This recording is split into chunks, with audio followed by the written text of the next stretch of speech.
નમસ્કાર, આપ જોઈ રહ્યા છો ન્યૂઝ 18 ગુજરાતી. હું છું સિદ્ધિ. લોકડાઉન 5 ને હવે નવું નામ આપવામાં આવ્યું છે. આજે અનલોક તેની જાહેરાત થઈ છે. 1 જૂનથી 30 જૂન સુધી અનલોક થશે. ગૃહ મંત્રાલયે ગાઈડલાઈન જાહેર કરી છે. 3 તબક્કામાં અનલોક થશે. કન્ટેનમેન્ટ ઝોન સિવાયના વિસ્તારોમાં તબક્કાવાર છૂટ અપાશે. 31મી તારીખે લોકડાઉન 4 પૂર્ણ થાય છે. દેશભરમાં લોકડાઉન વધારવામાં આવ્યું છે. શરતો સાથે કેટલીક છૂટછાટ આપવામાં આવી છે, જેને અનલોક નામ અપાયું છે. 8મી જૂનથી રેસ્ટોરાં, હોટલ ખુલી શકશે. સ્કૂલ, કોલેજ ખોલવાનો નિર્ણય પણ કરવામાં આવ્યો છે. રાજ્ય સરકારો પર આ નિર્ણય છોડવામાં આવ્યો છે. તો રાત્રે 9 થી સવારે 5 વાગ્યા સુધી કર્ફ્યુ રહેશે. જે કર્ફ્યુ અત્યારે સાંજે 7 થી સવારે 7 સુધી હતો, તે સમયમાં ઘટાડો કરવામાં આવ્યો છે. માત્ર નાઇટ કર્ફ્યુ રહેશે, એટલે કે રાત્રિના 9 થી સવારે 5 સુધી. જોકે આવશ્યક સેવાઓ પર કોઈ કર્ફ્યુ નહીં રહે. 30 જૂન સુધી અનલોક 1 લાગુ થશે. મેટ્રો રેલ પર જે તે રાજ્ય નિર્ણય લેશે. શરતો સાથે ધાર્મિક સ્થળો ખોલવામાં આવશે.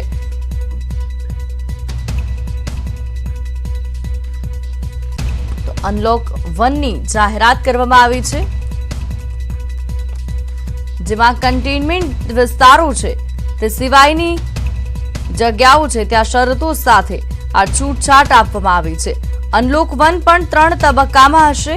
જોકે સ્કૂલ, કોલેજ ક્યારે ખુલશે, કેવી રીતે ખુલશે, તે નિર્ણય તમામ રાજ્ય સરકારોએ કરવો પડશે. 1 જૂનથી અન્ય રાજ્યોમાં જવા માટે હવે પાસની જરૂર નહીં હોય. લોકડાઉન 5ની જે ગાઈડલાઈન છે તેને અનલોક 1 આપવામાં આવી રહ્યું છે. 8 જૂનથી દેશમાં ઘણું બધું ખુલી રહ્યું છે, પરંતુ સુરક્ષિત રહેવાની જવાબદારી હવે આપણા હાથમાં છે. તે જવાબદારી સૌથી મોટી છે. 8 જૂનથી શરતોને આધીન હોટલ, રેસ્ટોરાં, શોપિંગ મોલ્સ અને ધાર્મિક સ્થળો પણ ખુલશે. જોકે સ્કૂલ, કોલેજ, આંતરરાષ્ટ્રીય ફ્લાઇટ અને સિનેમા હોલ ખોલવાનો નિર્ણય જુલાઈમાં એટલે કે અનલોકના અંતિમ તબક્કામાં લેવામાં આવશે. પહેલો તબક્કો જે 8 જૂનથી અનલોકનો છે, તેમાં ધાર્મિક સ્થળ, હોટલ, રેસ્ટોરાં અને શોપિંગ મોલ ખુલી શકશે. બીજો તબક્કો જેનો નિર્ણય જુલાઈમાં લેવામાં આવશે, તેમાં સ્કૂલ, કોલેજ, શિક્ષણ તાલીમ સેન્ટર અને કોચિંગ ઇન્સ્ટિટ્યૂટ વિશે નિર્ણય બીજા તબક્કામાં જુલાઈ મહિનામાં લેવામાં આવશે. 30 જૂન બાદ એ નિર્ણય લેવાશે. તો ત્યારબાદ ત્રીજા તબક્કામાં આંતરરાષ્ટ્રીય ઉડાન, મેટ્રો રેલ, રાજકીય સામાજિક ગેધરિંગ, સિનેમા હોલ, ધાર્મિક સમારોહ વિશે નિર્ણય છે તે ત્રીજા તબક્કામાં લેવામાં આવશે. તો અનલોક 1 મુદ્દે રાજ્ય સરકારે જાહેરાત કરી છે. સમગ્ર ગુજરાતમાં એસટી બસ ચાલશે. એસટી બસમાં 60% લોકોને મંજૂરી. બાઇક પર 2 સવારી મુસાફરી કરી શકાશે. રિક્ષા ચાલુ કરવા અંગે હજુ નિર્ણય નથી લેવાયો. રાજ્યની સિટી બસ પણ ચાલુ થશે. 50% સ્ટાફ સાથે સિટી બસ ચાલશે. રાજ્યની તમામ બેંક ચાલુ થશે. સોમવારથી તમામ કચેરીઓ શરૂ થશે. સ્કૂલ ખુલવા અંગે જુલાઈમાં નિર્ણય લેવાશે. ધાર્મિક સ્થળ, મોલ 8 જૂનથી ચાલુ થશે. રાત્રે 9 થી સવારે 5 વાગ્યા સુધી કર્ફ્યુ રહેશે. તમામ લોકોએ ફરજિયાત માસ્ક પહેરવું પડશે. કન્ટેનમેન્ટ ઝોન અંગે આજે જાહેરાત કરવામાં આવશે. 7 વાગે કર્ફ્યુ લાગી જતો તો રાત્રે 7 થી સવારે 7, એને બદલે રાત્રે 9 થી સવારે 5 કર્ફ્યુ રહેશે. સૌ પોતપોતાના ઘરમાં રહેશે, સુરક્ષિત રહેશે. અને 7 ને બદલે 9 વાગ્યા સુધીનો સમય વધારવામાં આવ્યો છે. સમગ્ર ગુજરાતમાં એસટી ચાલશે અને એસટીમાં પણ 60% જ સિટિંગ કેપેસિટીમાં જ લોકોને લેવામાં આવશે. અને એ રીતે એસટી સમગ્ર ગુજરાતમાં આવ-જાવ કરી શકશે અને એ રીતે એસટી આગળ વધશે. શૈક્ષણિક સંસ્થા માટે કેન્દ્ર સરકારે કીધું છે, શાળા, કોલેજો, ઇન્સ્ટિટ્યૂટ, ટ્યુશન ક્લાસ બધું એ જુલાઈમાં એ અંગેનો નિર્ણય કરવામાં આવશે. એટલે જૂન એન્ડ સુધી તો વેકેશન છે એમ માનીને આપણે બધાએ આગળ વધવાનું છે. તો કોરોના વાયરસ સામે લડવા માટે દેશભરમાં લોકડાઉન 5 લાગુ કરવામાં આવ્યું છે. દેશમાં 1 જૂનથી 30 જૂન સુધી લાગુ રહેશે. કેન્દ્ર સરકાર દ્વારા લોકડાઉન 5 ને અનલોક 1 નામ આપવામાં આવ્યું છે. અનલોક માટે ગૃહ મંત્રાલયે નવી ગાઈડલાઈન જાહેર કરી છે, જે પ્રમાણે કન્ટેનમેન્ટ ઝોનમાં છૂટછાટ નથી અપાઈ, પરંતુ કન્ટેનમેન્ટ ઝોન સિવાયની જગ્યા પર છૂટછાટો આપવામાં આવી છે. અનલોક 1માં ઘણી બધી છૂટછાટ અપાઈ છે. ગૃહ મંત્રાલય નવી ગાઈડલાઈન પ્રમાણે 8 જૂનથી નિયમો સાથે ધાર્મિક સ્થળ ખોલવાની મંજૂરી અપાઈ છે. અનલોક 1માં શું ખુલશે? ધાર્મિક સ્થળ, હોટલ, રેસ્ટોરાં ખુલશે. સલૂન અને ઉદ્યોગો પણ ખુલશે. આ ઉપરાંત અનલોક 1ની જો વાત કરવામાં આવે તો 3 જે વસ્તુઓ છે જે અહીંયા ખુલી શકશે. ધાર્મિક સ્થળો, હોટલ, રેસ્ટોરાં, હોસ્પિટાલિટી સેવા અને શોપિંગ મોલ ખુલી શકશે. લોકડાઉન 5ના અનલોક 1માં હજુ દેશની ઘણી સેવા પર પ્રતિબંધ યથાવત છે. શૈક્ષણિક સંસ્થા ખોલવાને લઈ મંજૂરી નથી અપાઈ. સ્કૂલ ખોલવા માટે જૂન મહિના બાદ નિર્ણય લેવાશે. સાથે જ સિનેમાગૃહ નહીં ખોલી શકાય. જીમ ખોલવાની પણ મંજૂરી નથી. બાગ બગીચા ખોલવા પર મંજૂરી નથી. જ્યાં મેટ્રો સેવા ચાલે છે ત્યાં મેટ્રો સેવાઓ પણ લોકડાઉન 5માં શરૂ નહીં થાય. સાથે જ વિદેશ યાત્રા કરવા ઉપર પણ હજુ પ્રતિબંધ યથાવત છે. તો લોકડાઉન 1માં શૈક્ષણિક સંસ્થાઓ, સિનેમાગૃહો, જીમ નહીં ખુલે. બગીચા, મેટ્રો સેવા, વિદેશ યાત્રા નહીં ખુલે. કોચિંગ ઇન્સ્ટિટ્યૂટ, શિક્ષણ તાલીમ કેન્દ્રો નહીં ખુલે. સ્કૂલ, કોલેજો બંધ રહેશે. આંતરરાષ્ટ્રીય ઉડાન, મેટ્રો રેલ, સિનેમા હોલ, રાજકીય સામાજિક ગેધરિંગ બંધ રહેશે. તો નવી ગાઈડલાઈન અનુસાર દેશના બધા જ ભાગમાં રાત્રે 9 વાગ્યાથી સવારના 5 વાગ્યા સુધી કર્ફ્યુ રહેશે. જરૂરી સામાન માટે હવે કોઈ કર્ફ્યુ નહીં રહે.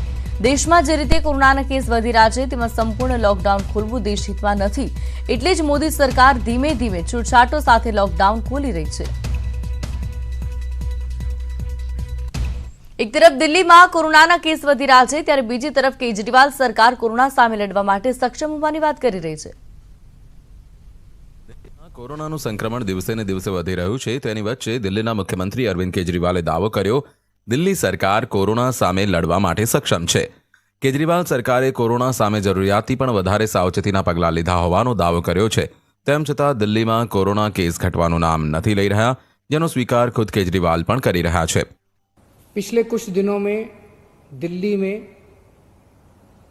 कोरोना की वजह से कोरोना के केस बढ़ रहे हैं, तेजी से बढ़ रहे हैं.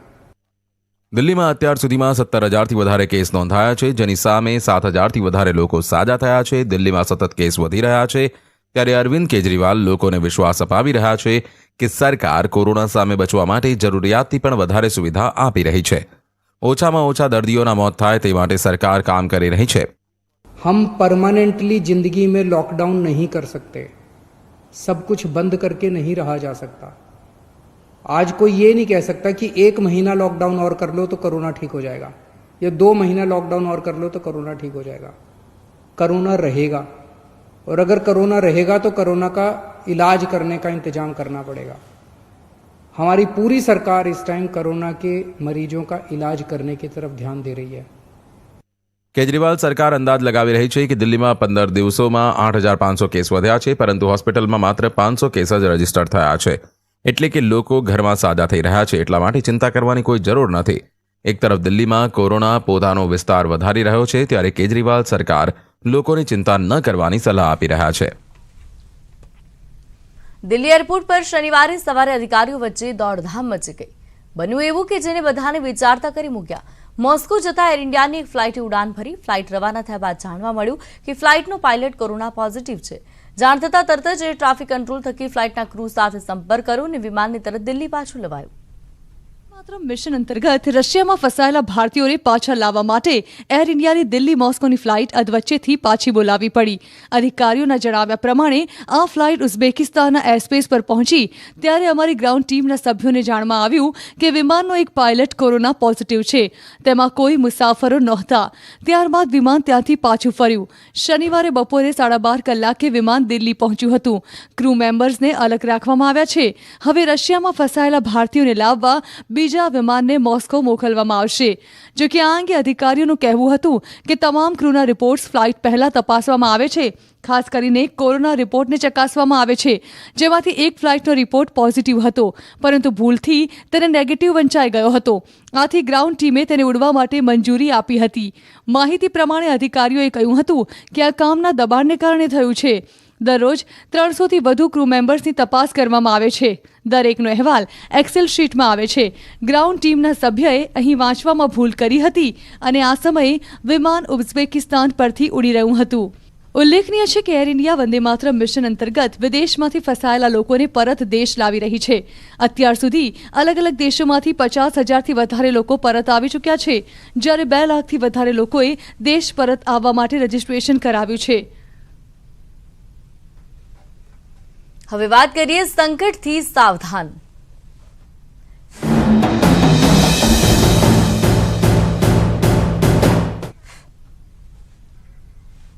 કોરોના સામે તો આપણે સૌ લડી જ રહ્યા છે, પરંતુ બીજી બાજુ ગુજરાત પર છે વાવાઝોડાનું સંકટ. લો પ્રેશર સક્રિય થયું છે. દક્ષિણ પૂર્વ નજીક પૂર્વ મધ્ય અરબી સમુદ્રમાં લો પ્રેશર સક્રિય થયું છે. 48 કલાકમાં પ્રેશર ડિપ્રેશનમાં પરિવર્તિત થશે. 48 કલાક બાદ વધુ મજબૂત બની ઉત્તર પશ્ચિમ તરફ આગળ વધશે.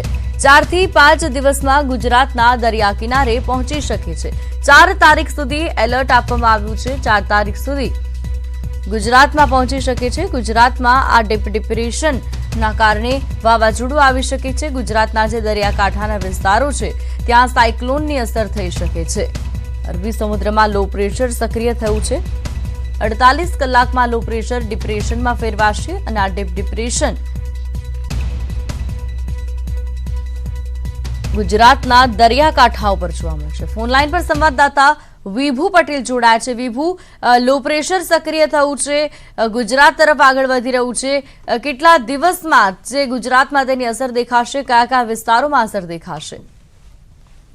જી સિદ્ધિ, છેલ્લા કેટલા દિવસથી આગાહી કરવામાં આવી હતી કે એક લો પ્રેશર સક્રિય થશે અરબી સમુદ્રમાં અને તે ગુજરાત તરફ આગળ વધશે. ત્યારે ભારતીય મોસમ વિભાગ દ્વારા જે ડિક્લેર કરવામાં આવ્યું છે કે જે દક્ષિણ પૂર્વ નજીક પૂર્વ મધ્ય અરબી સમુદ્રમાં એક લો પ્રેશર સક્રિય થઈ ગયું છે અને તે 48 કલાક બાદ ડિપ્રેશનમાં પરિવર્તિત થઈ ઉત્તર પશ્ચિમ દિશા તરફ આગળ વધશે. એટલે કે ગુજરાતના જે દરિયા કિનારો છે તેના તરફ આગળ વધશે તેવી અત્યારે મુવમેન્ટ બતાવવામાં આવી છે. એટલે કે 48 કલાક બાદ જ્યારે મજબૂત બની જશે અને ત્યારબાદ ગુજરાતના દરિયા કિનારા આગળ વધશે. એટલે કે 4 થી 5 દિવસમાં અત્યારે હવામાન વિભાગનું અનુમાન છે કે ગુજરાતના દરિયા કિનારે પહોંચશે. પરંતુ જ્યારે પણ સાયક્લોન સક્રિય થતા હોય છે ત્યારે સમુદ્રમાં સાયક્લોન સક્રિય જે થતું હોય છે તે ગુજરાત તરફ જ પહેલા આગળ વધતું હોય છે અને ત્યારબાદ તેની દિશા ફંટાઈ જતી હોય છે. પરંતુ અત્યારે પડનું હવામાન વિભાગ દ્વારા મોનિટરિંગ કરવામાં આવી રહ્યું છે કે તેની દિશામાં કોઈ ચેન્જીસ થાય છે કે નથી થતું. પરંતુ અત્યારે જે લો પ્રેશર બન્યું છે તેના કારણે માછીમારોને દરિયો ન ખેડવા સૂચનાઓ આપી દેવામાં આવી છે અને પોર્ટ ઉપર 1 નંબરનું સિગ્નલ લગાવવામાં આવ્યું છે.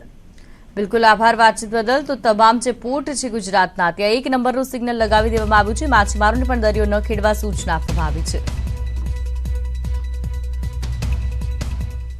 તો ગુજરાત પર મંડરાયું છે વાવાઝોડાનું ખતરો. ખાનગી વેબસાઇટને વધે 4 કે 5 જૂને ગુજરાતમાં સાયક્લોન ટકરાઈ શકે, જેની ઝડપ 120 કિલોમીટર પ્રતિ કલાકની રહેશે.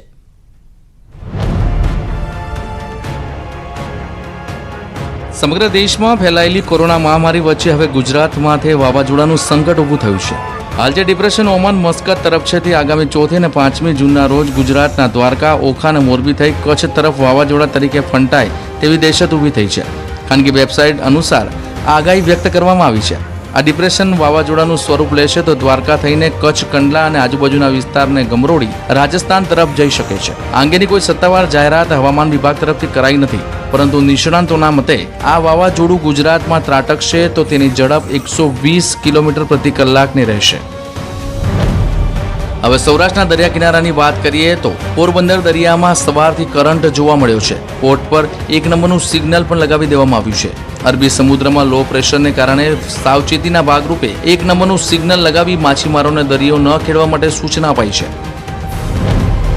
તો કચ્છમાં વાવાઝોડાના વરસાદની શક્યતાને પગલે તંત્ર એલર્ટ છે. જખોના દરિયામાંથી 70 બોટ પરત આવી ગઈ છે. હજુ 30 બોટ આવવાની બાકી છે. પોર્ટ પર 1 નંબરનું સિગ્નલ લગાવી માછીમારોને દરિયામાં ન જવા તાકીદ કરાઈ છે.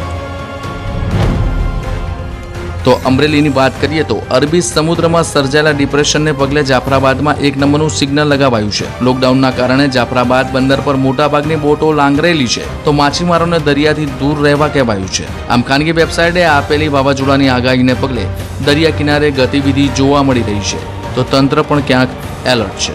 Bureau report, news 18 Gujarati. અમરેલીમાં ગઈકાલે વરસાદ પડ્યો, ત્યારબાદ અમરેલીમાં નદી વહેતી થઈ. સાવરકુંડલાના ગ્રામ્ય પંથકમાં નદી વહેતી થઈ.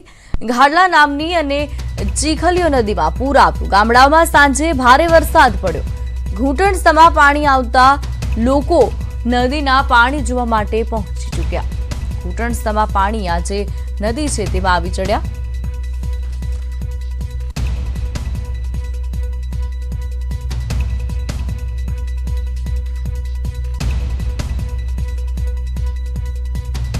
ગઈકાલે અમરેલીમાં વરસાદ પડ્યો હતો, ત્યારબાદ નદીઓમાં પાણી આવ્યા છે.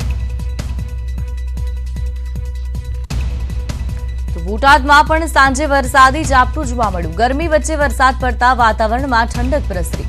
કમોસમી વરસાદથી ખેડૂતોમાં ચિંતા વ્યાપી ગઈ, પરંતુ લોકોને ગરમીથી રાહત મળી.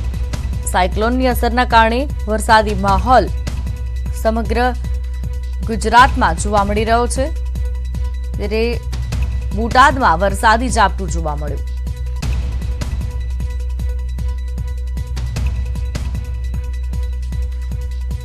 તો ભાવનગરના ઘોઘા બંદર પર 1 નંબરનું સિગ્નલ લગાવવામાં આવ્યું છે. દરિયામાં કરંટ જોવા મળ્યો. કાંઠા વિસ્તારોમાં તકેદારી વધારવામાં આવી છે. વાવાઝોડાની આગાહી પણ કરવામાં આવી છે. તો સાયક્લોન જે આગળ વધી રહ્યું છે તે ગુજરાતના દરિયાકાંઠાના વિસ્તારોને ગમરોડી શકે છે, ત્યારે ભાવનગરના દરિયાકાંઠે પણ સિગ્નલ આપી દેવામાં આવ્યું છે. 1 નંબરનું સિગ્નલ આપવામાં આવ્યું છે અને માછીમારોને દરિયો ન ખેડવા માટે સૂચના આપી દેવાઈ છે.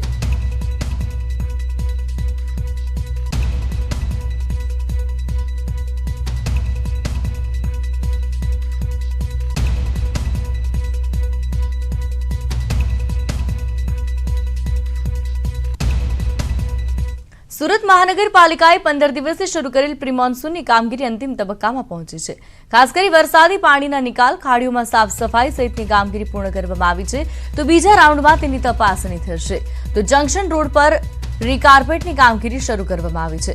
અત્યાર સુધીમાં 22 કિલોમીટરની કાચી ગટર સાફ કરવામાં આવી છે, જ્યારે 84 કિલોમીટરની ખાડી પણ સાફ કરવામાં આવી છે. તો 5000 જેટલી જર્જરિત બિલ્ડિંગોને નોટિસ પાઠવવામાં આવી છે. મનપાના મતે 5 જૂન સુધીમાં બાકીની કામગીરી પૂર્ણ થશે. દરિયામાં જે પ્રમાણે ડીપ ડિપ્રેશન સિસ્ટમનું નિર્માણ થયું છે તેને કારણે સુરત સહિત દક્ષિણ ગુજરાતમાં વહેલો વરસાદ પડી શકે તેવી પૂરેપૂરી સંભાવના છે, જેને લઈને મહાનગરપાલિકા દ્વારા કોવિડ-19ની કામગીરી સાથે પ્રી મોન્સૂન કામગીરી પણ શરૂ કરી દેવામાં આવી છે. સુરત શહેરના જે ગટરના ઢાંકણા હોય કે નારી ઝાકળ હોય તેને કલર કરવાની કામગીરી શરૂ કરી દેવામાં આવી છે. તમામ પ્રકારના જે ગટરના જે ઢાંકણા છે તેની પર કલર કરી એટલે જેથી આઈડેન્ટિફાઈ થઈ શકે કે અહીંયા ખાડો છે. તે ઉપરાંત જે ઝાડ એવી જગ્યાએ છે કે જે ભારે પવનને કારણે ક્યાં તો પછી ભારે વરસાદને કારણે પડી શકે છે ને લોકોને ઈજા થઈ શકે છે તેવા ઝાડો ટ્રીમ કરવામાં આવ્યા છે. એની સાથે સાથે જે આવી બિલ્ડિંગો છે કે જે જર્જરિત પરિસ્થિતિમાં હોય, જેને રિપેરિંગની જરૂર હોય તેવી બિલ્ડિંગોનો પણ સર્વે કરવામાં આવી રહ્યો છે, તેમને નોટિસો પણ આપવામાં આવી રહી છે.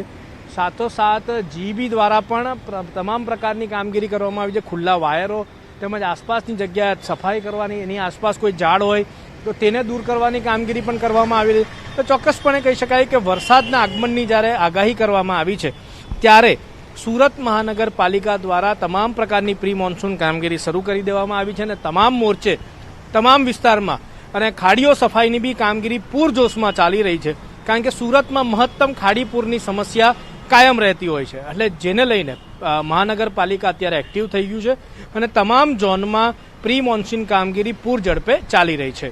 Pragnesh Vyas, news 18 Gujarati. Welcome back. ગુજરાતમાં એલર્ટ અપાયું છે. મહત્વના સ્થળો પર સુરક્ષા વધારવામાં આવી છે. જમ્મુ કાશ્મીરમાં આતંકી હુમલાને નિષ્ફળ બનાવ્યા બાદ ગાંધીનગર જમ્મુ કાશ્મીરમાં આતંકી હુમલો થઈ શકે છે. ગુજરાતમાં એલર્ટ આપવામાં આવ્યું છે. ગુજરાતના તમામ મહત્વના સ્થળો પર સુરક્ષા વધારવા સૂચના અપાઈ છે. ગાંધીનગર સચિવાલય સંકુલની સુરક્ષા વધારવામાં આવી છે. ગેટ પર હથિયાર, બુલેટપ્રૂફ જેકેટ સાથે જવાનો તૈનાત કરાયા છે. સરહદી વિસ્તારમાં સઘન વાહન ચેકિંગ કરવા અને શંકાસ્પદ વ્યક્તિ પર નજર રાખવા સૂચના અપાઈ છે.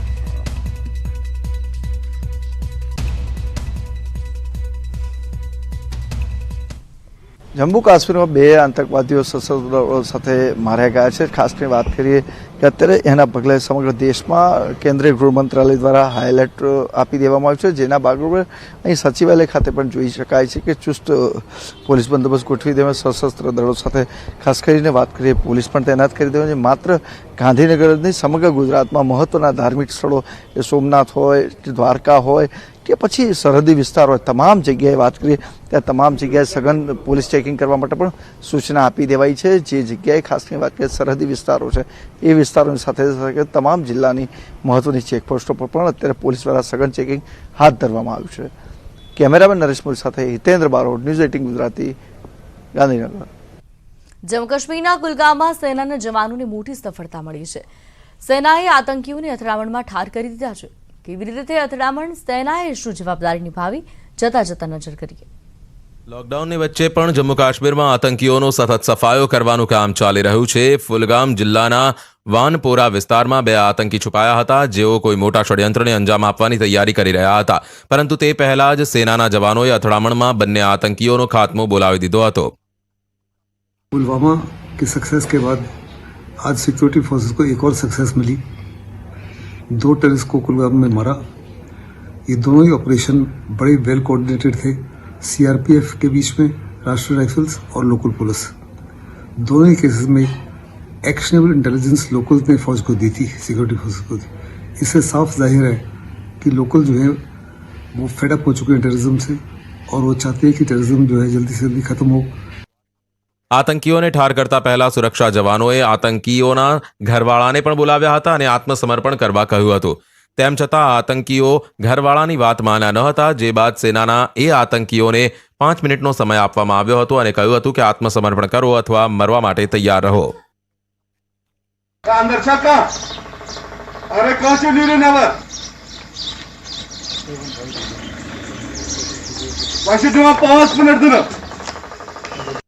સેનાના અંતિમ અપીલ બાદ પણ આતંકીઓએ ફાયરિંગ ચાલુ રાખતા સેનાએ બંને આતંકીઓને ઠાર કરી દીધા હતા. જમ્મુ કાશ્મીર પોલીસ, સેના અને સીઆરપીએફના જવાનોએ આ જોઈન્ટ ઓપરેશન પાર પાડ્યું. સુરક્ષા દળને ઇનપુટ મળ્યા હતા કે બંને આતંકી લશ્કરે તૈયબાના છે, પરંતુ ઓપરેશન પાર પાડ્યા બાદ સેનાએ જણાવ્યું કે બંને આતંકી હિઝબુલ મુજાહિદ્દીનના હતા. સેનાએ આતંકીઓ પાસેથી હથિયારો પણ જપ્ત કર્યા છે.